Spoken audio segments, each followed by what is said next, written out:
E aí, pessoal, questão de número 18 do capítulo 11 do Fundamentos de Física do Halliday. Em 1980, um grande ioiô foi solto de um guindaste sobre a Baía de São Francisco. O ioiô de 116 kg era formado por dois discos uniformes com 32 centímetros de raio, ligados por um eixo com 2,3 centímetros de raio. Qual foi o módulo da aceleração do ioiô durante a descida? Então, nós vamos já analisar aqui a letra A. Então, tá aí uma foto desse ioiô. Eu não sei se é exatamente o de 1980, porque eu fui procurar pesquisar, eu achei muitas fotos, e aí, como eu estou muito sem tempo, eu não fui verificar se é realmente este exemplo aqui da foto que foi feito, ou se é um outro evento posterior ao mencionado na questão, ou se é um exemplo anterior, né? Porque ele só menciona que em uma data específica isso ocorreu, mas não significa que foi a primeira vez que isso ocorreu. Então pode ter acontecido algum evento anterior de forma semelhante. Mas de qualquer forma está aqui uma foto para ilustrar o que a questão nos menciona do que ocorreu em 1980, que é um ioiô sendo solto por um guindaste. E aí, na nossa letra A, nós temos qual foi o módulo da aceleração do ioiô durante a descida. Muito bem, então nós temos o seguinte. Vamos fazer a análise das decomposições das forças que atuam sobre o ioiô, usando a mesma linha de raciocínio da questão de número 17, que é a questão anterior. Então, aqui eu já vou atribuir que existe uma força resultante, dada pela força do centro, né, atuante no centro de massa do ioiô, como se ele se movesse como uma partícula, né, para o seu movimento de desalinhamento do cabo que o sustenta. E essa força resultante, ela é o resultado da diferença entre a força de tração da corda que atua sobre o ioiô e a força-peso. Dessa forma, a gente isola a nossa força de tração, porque é a partir dela que a gente vai calcular a aceleração que o ioiô adquire, né? Pois, como a gente não conhece essa força de tração, a gente vai dar um jeito de eliminar ela da nossa equação principal, que não é esta daqui. Então, nós temos que a força de tração ela depende da força resultante mais a força-peso, né, que é dada aí em vias de massa vezes a aceleração do centro de massa, mais a massa, de novo, vezes a aceleração da gravidade. A gente sabe também que o torque que atua sobre o ioiô é dado pelo momento de inércia vezes a aceleração angular, pois nós temos um objeto que descreve um movimento de translação, como é mencionado neste mesmo capítulo. Ao mesmo tempo que ele se desloca em um movimento qualquer, ele também rotaciona. Esse torque é dado pela força de tração, levando em consideração a mesma explicação do capítulo, ou perdão, da questão anterior, né, que já que o cabo está enliado ou enrolado ou enroscado num eixo de rotação do ioiô, que é o eixo que tem 3,2 centímetros. Então, esse cabo exerce uma força de tração sobre esse eixo perpendicular ao raio desse eixo, que é de 3,2 centímetros, e a força de tração, né, sempre vai estar perpendicular desse braço de alavanca, né, de raio 3,2 centímetros. Por isso que o torque ali é a força de tração e não qualquer outra força ali, como por exemplo a força resultante ou a força-peso. Dessa forma, a gente tem que lembrar também que o ioiô ele é um disco em rotação. Então, o momento de inércia dele é dado por 1/2 de mr². R aqui, para diferenciar do R do eixo de rotação do ioiô. Porque lembre-se, o cabo não está enrolado na borda do disco do ioiô, mas sim na parte central, que é aquele eixo que eu falei, né? Que é por onde, para quem brincou com o ioiô e entende a estrutura do ioiô, sabe que a corda é enrolada num eixo menorzinho, né? Mas você tem o disco do ioiô, que é bem maior. Então, o momento de inércia leva em consideração o disco como um todo, né? Que é um R maior que é esse de 32 centímetros. Nós temos também que a aceleração angular é dada pela aceleração linear sobre o raio. E nesse caso aqui, a aceleração linear vai ser a aceleração do centro de massa, que é como se o objeto se movesse como uma partícula. Especificado algumas grandezas importantes, a gente vai substituir todas elas na nossa expressão. Então, nós vamos ter aqui que a força de tração, que é o somatório, né, da força resultante mais a força-peso, multiplicado pelo raio do eixo de rotação do ioiô, que é igual ao momento de inércia do próprio ioiô, que é igual a vezes a razão da velocidade da aceleração linear vezes o raio do eixo de rotação do ioiô. Aí, o que a gente vai fazer é manipular aqui para poder colocar em evidência o nosso A, né? Que a gente quer a aceleração do nosso corpo como um todo. Então, seria a aceleração do centro de massa do objeto. Então, fazendo isso, né, as massas vão ser cortadas, porque o quociente entre elas é 1, né? Eu troquei aqui, né? Porque a gente tem o costume de colocar mzinho, né? E aqui no momento de inércia, por conta do capítulo, eu coloco mzão, mas as massas são as mesmas, né? Então eu corrigi aqui, né? Quando eu coloquei as massas em evidência, coloquei já mzão, para mostrar que são as mesmas, né? Então, o quociente entre elas é 1, porque a gente está tratando do mesmo corpo, né?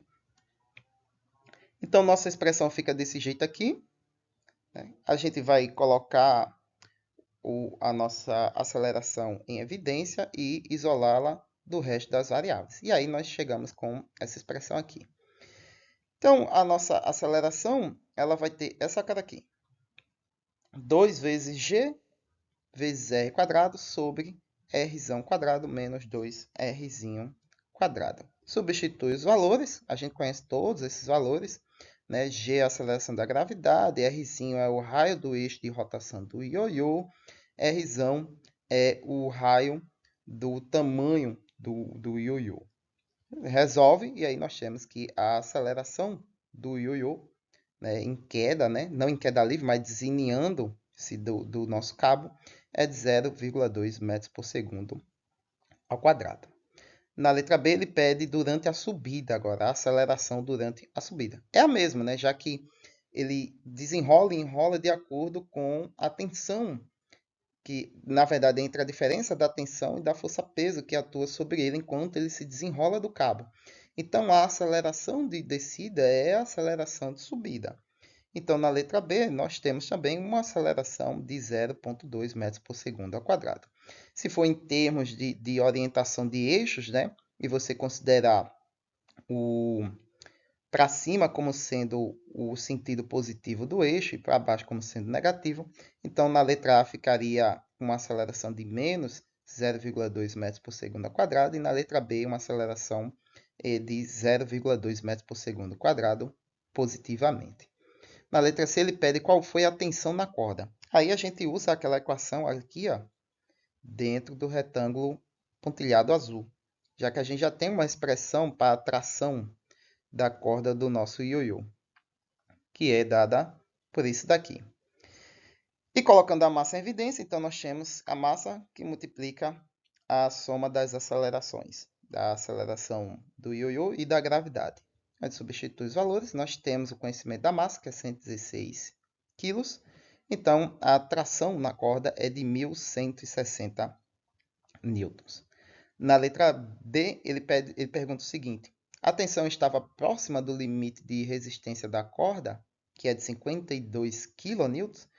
Aí a resposta já é óbvio que não, né? A gente teve aqui uma tensão, se a gente for colocar aqui em termos de quilos, né? De 1,16 kN. Então, está muito abaixo do valor de tensão da corda. Então, né? Então, está de forma segura aqui, né? Então, a corda está suave, né? Não está sentindo aqui um esforço tão grande.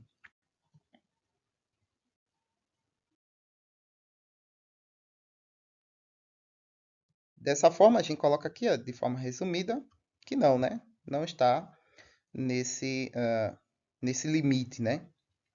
Na letra A, ele diz o seguinte: suponha que você construa uma versão ampliada do ioiô, mesma forma e mesmos materiais, porém maior, o módulo da aceleração do seu ioiô durante a queda será maior, menor ou igual ao do ioiô de São Francisco. Então, a gente vai usar os mesmos materiais, as mesmas cordas, só vai aumentar a proporção do objeto. A gente vai fazer um ioiô maior, dadas as proporções. Então, essa aceleração do ioiô vai ser maior, menor ou igual a do ioiô especificado na questão. Para isso, a gente vai analisar a nossa equação, né? Na qual a gente, porque as interações entre as grandezas vão ser as mesmas, então a gente vai chegar na mesma expressão para o ioiô maior, que é essa aqui. Então, note que a única coisa aqui que vai depender a aceleração vai depender unicamente aqui da razão entre os raios do eixo maior e menor do ioiô, que é a única coisa que pode variar aqui, né? Já que a gente está aumentando o tamanho, né? A outra coisa que contribui aqui com o valor da aceleração é a aceleração da gravidade, mas ela é constante. Então veja que é uma razão entre os raios. Então, como esse valor aumenta proporcionalmente, isso significa que a razão entre esses raios aqui vai permanecer a mesma. E aí o resultado final vai ser sempre o mesmo. A aceleração ela não vai se modificar, ela vai ser igual ao do ioiô menor. Pode fazer o teste, né? Aumenta aí o tamanho do ioiô ou resolve essa expressão aqui, ó. Sei lá, coloca um 2R aqui e 2R aqui, né? Se aumenta proporcionalmente, então se o raio menor duplica, o raio maior também duplica. Isso vai ficar 4, um 4 aqui no numerador, um 4 aqui no Rzão, um 4 aqui no Rzinho. Coloca esses 4 em evidência, vai ficar uma razão entre 4 sobre 4, que dá 1. E aí voltamos para a mesma expressão aqui. Isso você pode fazer para qualquer valor, né? Então, para mostrar aqui, a aceleração ela não vai se alterar. Então, tá aí uma explicaçãozinha resumida, né, do que eu falei aqui.